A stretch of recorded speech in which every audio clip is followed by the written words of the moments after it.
بسم اللہ الرحمن الرحیم اعوذ باللہ من الشیطان الرجیم بسم اللہ الرحمن الرحیم۔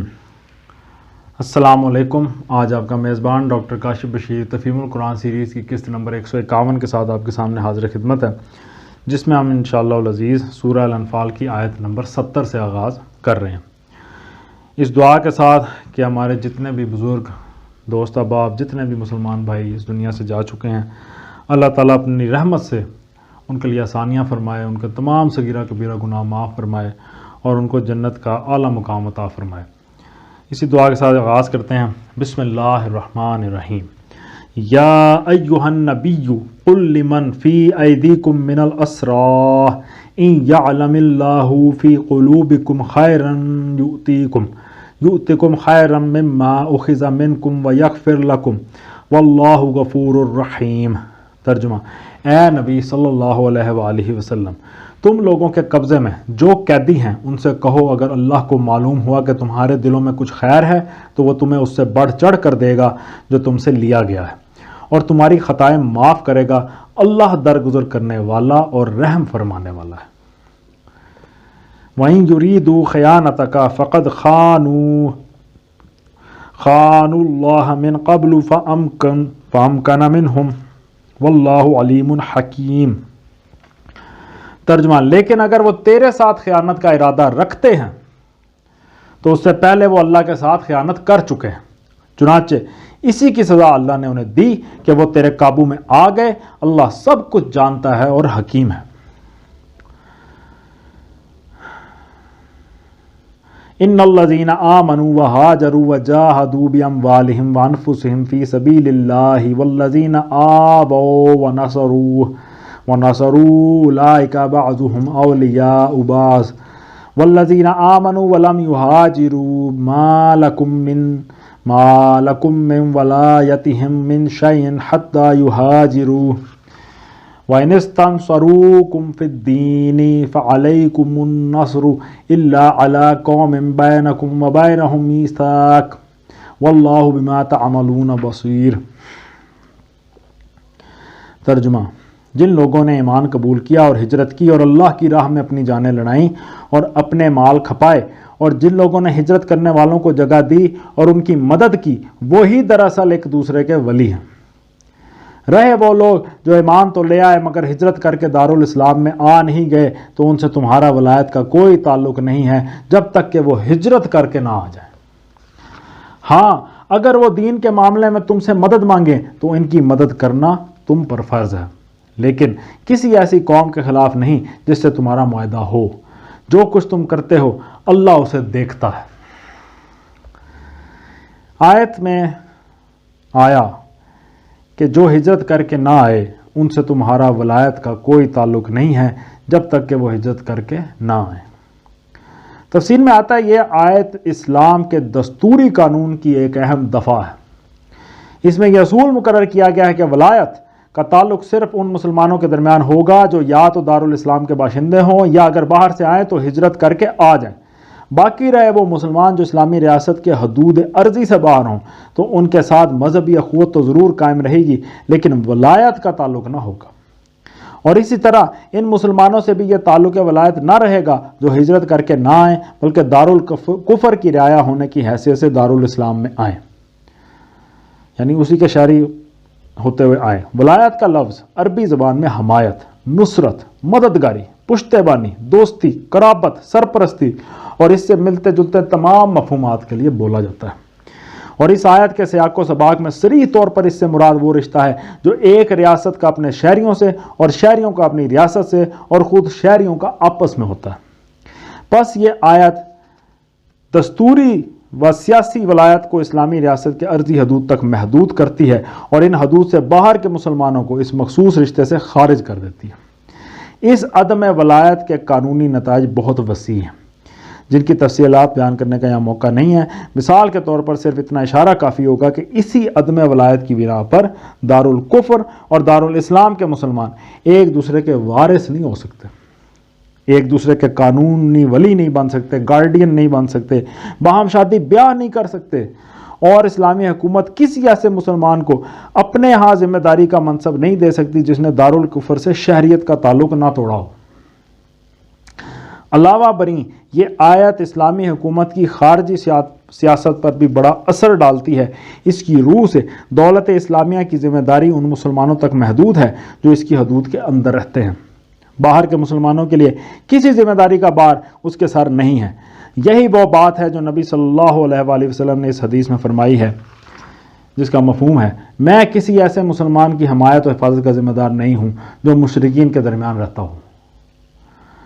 اس طرح اسلامی قانون نے اس جھگڑے کی جڑ کاٹ دی ہے جو بالعموم بین الاقوامی پیچیدگیوں کا سبب بنتا ہے، کیونکہ جب کوئی حکومت اپنے حدود سے باہر رہنے والی بعض اقلیتوں کا ذمہ اپنے سر لے لیتی ہے تو اس کی وجہ سے ایسی الجھنیں پڑ جاتی ہیں جن کو بار بار کی لڑائیاں بھی نہیں سلجھا سکتی۔ بہت اہم پوائنٹ ہے۔ اللہ تعالیٰ فیصلے کا اختیار رکھنے والوں کو سوچنا اور سمجھنے کی توفیق عطا فرمائے۔ والذین کفروا بعضهم اولیاء بعض الا تفعلوه تکن فتنۃ فی الارض وفساد کبیر۔ ترجمہ، جو لوگ منکر حق ہیں وہ ایک دوسرے کی حمایت کرتے ہیں، اگر تم یہ نہ کرو گے تو زمین میں فتنہ اور بڑا فساد برپا ہوگا۔ دوبارہ سن لیجئے، جو لوگ منکر حق ہیں وہ ایک دوسرے کی حمایت کرتے ہیں، منکر حق، اگر تم یہ نہ کرو گے تو زمین میں فتنہ اور بڑا فساد برپا ہوگا۔ اس کی تفسیر میں آتا ہے کہ اس فکرے کا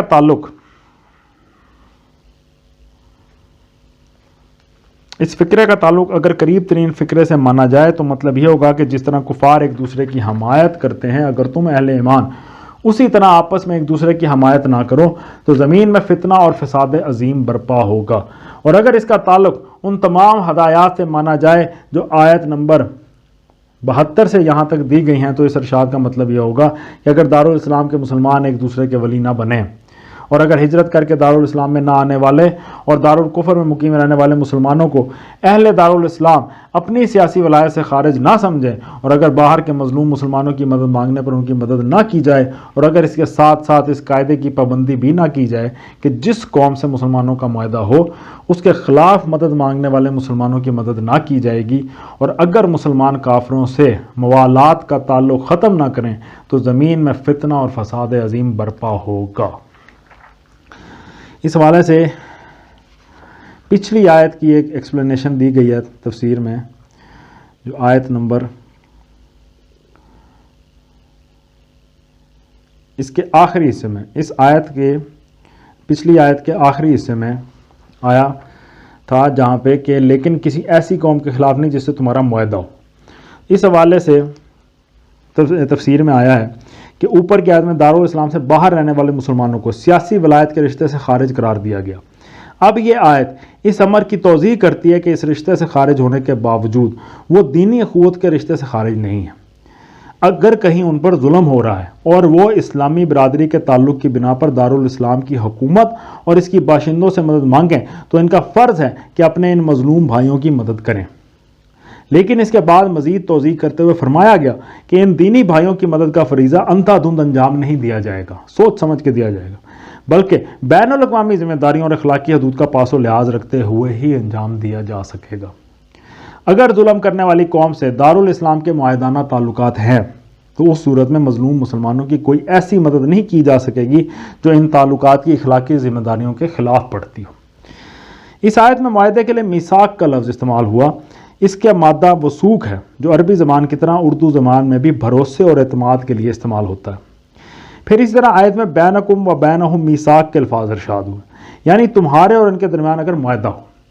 اس سے یہ صاف مترشح ہوتا ہے کہ دارالاسلام کی حکومت نے جو معاہدانہ تعلقات کسی غیر مسلم حکومت کے ساتھ کیے ہوئے ہیں وہ صرف دو حکومتوں کے تعلقات نہیں ہیں بلکہ دو قوموں کے تعلقات بھی ہیں، اور ان کی اخلاقی ذمہ داریوں میں مسلمان حکومت کے ساتھ مسلمان قوم اور اس کے افراد بھی شریک ہیں۔ اسلامی شریعت اس بات کو قطعاً جائز نہیں رکھتی کہ مسلم حکومت جو معاملات کسی ملک یا قوم سے طے کرے ان کی اخلاقی ذمہ داریوں سے مسلمان قوم یا اس کے افراد سبک دوش رہیں۔ البتہ حکومت دارالاسلام کے معاہدات کی پابندیاں صرف ان مسلمانوں پر ہی عائد ہوں گی جو اس حکومت کے دائرۂ عمل میں رہتے ہیں۔ اس دائرے سے باہر والی دنیا کے باقی مسلمان کسی بھی طرح بھی ان ذمہ داریوں میں شریک نہ ہوں گے۔ یہی وجہ ہے کہ حدیبیہ میں جو صلح نبی صلی اللہ علیہ وسلم نے کفار مکہ سے کی تھی، اس کی بنا پر کوئی پابندی حضرت ابو بصیر اور ابو جندل اور ان دوسرے مسلمانوں پر عائد نہیں ہوئی جو دارالاسلام کی رعایا نہ تھے۔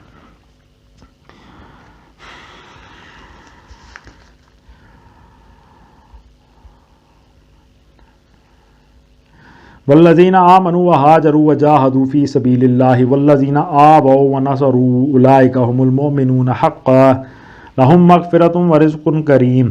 ترجمہ: جو لوگ ایمان لائے اور جنہوں نے اللہ کی راہ میں گھر بار چھوڑے اور جد و جہد کی اور جنہوں نے پناہ دی اور مدد کی، وہی سچے مومن ہیں۔ ان کے لیے خطاؤں سے درگزر ہے اور بہترین رزق ہے۔ والذین آمنوا من بعد وہاجروا وجاہدوا معکم فاولئک منکم وَأُولُو الْأَرْحَامِ بَعْضُهُمْ أَوْلَىٰ بِبَعْضٍ فِي كِتَابِ اللَّهِ إِنَّ اللَّهَ بِكُلِّ شَيْءٍ عَلِيمٌ۔ ترجمہ: اور جو لوگ بعد میں ایمان لائے اور ہجرت کر کے آ گئے اور تمہارے ساتھ مل کر جد و جہد کرنے لگے، وہ بھی تم ہی میں شامل ہیں، مگر اللہ کی کتاب میں خون کے رشتہ دار ایک دوسرے کے زیادہ حقدار ہیں، یقیناً اللہ ہر چیز کو جانتا ہے۔ اس کی تفسیر میں آتا ہے کہ اس سے مراد یہ کہ اسلامی بھائی چارے کی بنا پر میراث قائم نہیں ہوگی اور نہ وہ حقوق جو نسب اور مساہرت کے تعلق کی بنا پر عائد ہوتے ہیں دینی بھائیوں کو ایک دوسرے کے معاملے میں حاصل ہوں گے۔ ان امور میں اسلامی تعلق کے بجائے رشتہ داری کا تعلق ہی قانونی حقوق کی بنیاد رہے گا۔ یہ ارشاد اس بنا پر فرمایا گیا کہ ہجرت کے بعد نبی صلی اللہ علیہ وسلم نے مہاجرین اور انصار کے درمیان جو مواخات کروائی تھی، اس کی وجہ سے بعض لوگ یہ خیال کر رہے تھے کہ یہ دینی بھائی ہیں اور ایک دوسرے کے وارث بھی ہوں گے۔ ایسا نہیں تھا، اور اس چیز کو اللہ تعالیٰ نے اس کو کلیئر فرما دیا۔ صدق اللہ العلی العظیم۔ الحمدللہ جن نے سورہ الانفال کو مکمل کر لیا، آیت نمبر 75 تک کا ترجمہ اور تفسیر کو غور کرنے کی کوشش کی ہے، اور اللہ تعالیٰ سے دعا ہے کہ اللہ تعالیٰ ہماری اس کوشش کو قبول فرمائے۔ بہت زیادہ دعا کرنی چاہیے اللہ سے کہ اللہ تعالیٰ ہمیں استقامت دے اور اس کے جو ثمرات ہیں ہماری روح تک پہنچیں اور ہماری اولادوں تک پہنچیں، ہمارے بہن بھائیوں تمام معاشرے تک پہنچے۔ اللہ تعالیٰ اپنا کرم فرمانے والا ہے۔ آپ لوگوں سے گزارش ہے آپ لوگ بھی ہمیں دعا میں یاد رکھیں، اللہ تعالیٰ آپ لوگوں کے لیے بھی آسانیاں فرمائے۔ اسی دعا کے ساتھ آپ سے اجازت چاہیں گے، اپنا بہت خیال رکھیں۔ آپ لوگوں کا بہت بہت شکریہ۔ اللہ حافظ۔